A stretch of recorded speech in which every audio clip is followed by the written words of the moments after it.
বাংলাদেশ জাতীয়তাবাদী দল BNP chairperson ও সাবেক প্রধানমন্ত্রী বেগম খালেদা জিয়ার সুস্থতা কামনায় দোয়া মাহফিল ও মিছিল করেছে পৌর, সদর ও উপজেলা বিএনপি।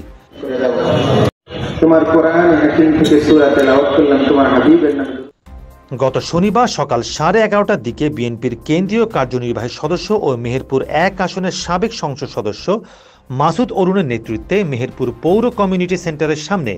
বেগম খালেদা জিয়ার সুস্থতা কামনায় ও দোয়া মাহফিল শেষে একটি মিছিল বের হয়ে শহরের প্রধান প্রধান সড়ক প্রদক্ষিণ করে কলেজ মোড় এলাকায় গিয়ে শেষ হয়।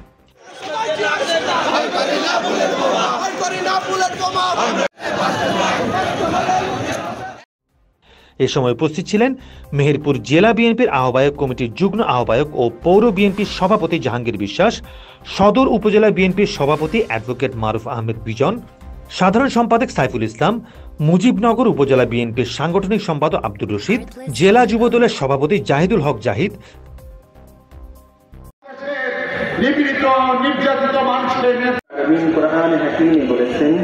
আমাকে ডাকো, সকলকে জেলা ছাত্র দলের সভাপতি আকিব জাভেদ সেনজির,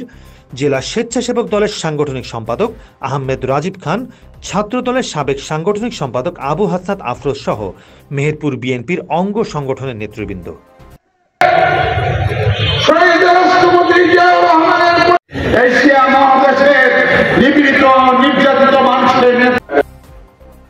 দেখছিলেন মেহেরপুর থেকে হামিদুল ইসলামের রিপোর্ট।